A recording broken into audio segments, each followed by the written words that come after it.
Today on the podcast, we're going to take a look at Amazon. Yes, Amazon, and what they might have to teach your church and all of us about onboarding new staff. So while you're handing out the keys and a staff handbook from 2006 and hoping your new hires figure things out on their own with the limited input that you give them, Amazon is onboarding thousands of employees with absolutely laser precision and absolutely zero chaos. So what can we as churches learn from Amazon or a fulfillment center? Stick around. This change might change how you think and hire forever. So that's a pretty big promise. I hope I can deliver today here on the Healthy Church Staff Podcast. Hi there. Thanks for joining me. My name's Todd Rhodes. I'm one of the co-founders over at chemistrystaffing.com.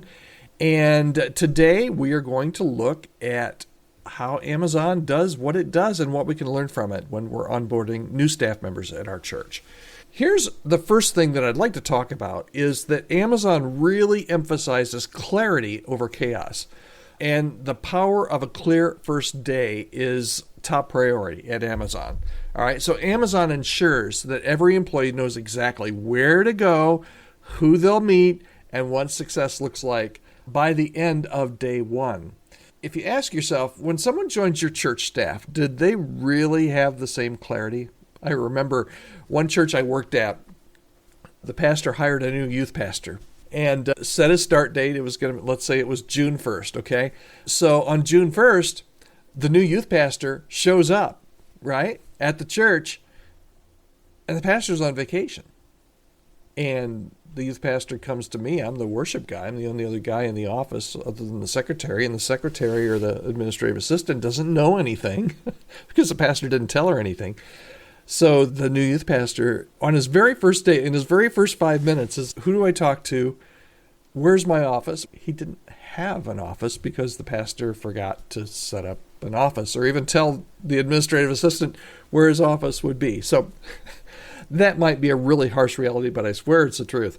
Churches often welcome new team members with vague expectations and an ask me anything. If you need anything, let me know. That kind of a mindset. Now, that's not onboarding, okay? That's survival mode, all right? So what the fix needs to be, I think, is that you need to build a detailed first week schedule. You need to assign a buddy, somebody that can watch out and give advice and kind of walk along that new employee for their first week. And make sure that every new hire knows exactly what winning looks like early on. Okay, so that's the first thing that Amazon does really well that I wish we could learn from in churches. And as we work with churches, we try to work with them to implement a plan like this, an onboarding plan for the very first day, the very first week, and the very first month and 6 months, actually. So clarity over chaos, the power of a clear first day is absolutely key, and Amazon does that really well.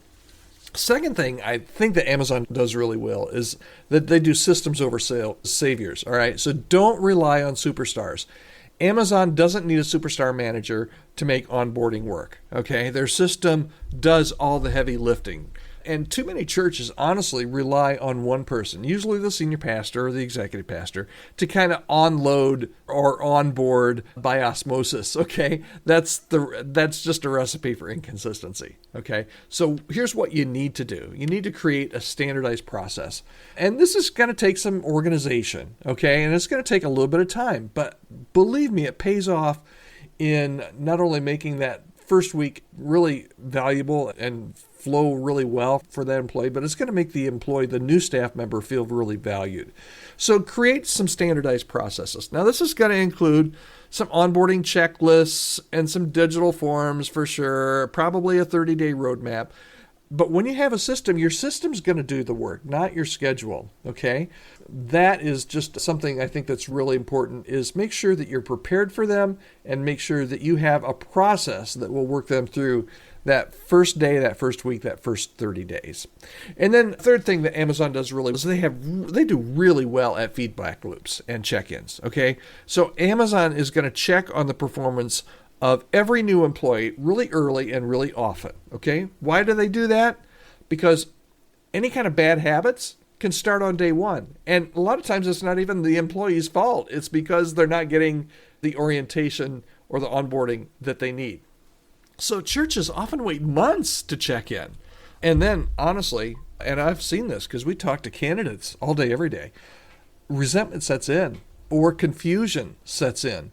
So build some regular feedback loops, have weekly one-on-ones for the first 30 to 60 days, make space for questions, make space for clarity and for coaching. It may seem like micromanaging, but let me tell you, it's not micromanaging, okay? That's just pure investing into your brand new staff member. All right, so we've gone over 3. This is the 4th one and the last one. And mission and mechanics is what I want to talk about. And Amazon teaches both what to do and why it matters. So they do training videos, they do mission stories, they do safety protocols, but all of those are aligned around Amazon's mission and the mechanics of how they carry things out. In churches, though, we often overlook or often overload with theology maybe, or maybe you skip right to just watch me and learn, or that's not how we do this, this is how we do this. Your onboarding must combine mission, which is shortcut for mission is why we do this work, and mechanics, how we do this work. Okay, so every new staff member should feel like they're joining something bigger, and they need to be clear on how to contribute in the right way. All right, so onboarding, and your onboarding process doesn't need to be Amazon-sized, okay? But it does need to be intentional and clear and consistent. And if you're not, if the employee shows up on day one and nobody's expecting them to be there and they have to even ask questions as to who to go see, that is just not a good impression at all.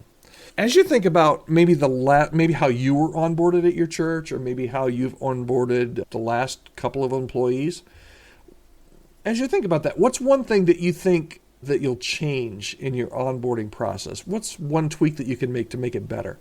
I'd love to hear your response, and maybe you push back on this and say, Todd, you're wrong, man. We just need to fly by the seat of our pants here.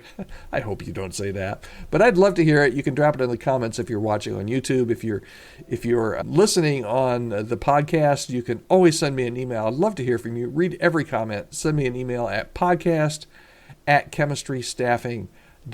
And if you're onboarding new staff soon and you want a little bit of help to get it right, go ahead and reach out to me. You can do that just by sending an email, podcast@chemistrystaffing.com. I'd love to help you walk through that. We have people on our team that actually will help you implement either a one-off onboarding for a new staff member or an overall organizational onboarding for all new employees. So reach out to me, podcast@chemistrystaffing.com, if I can be any help whatsoever.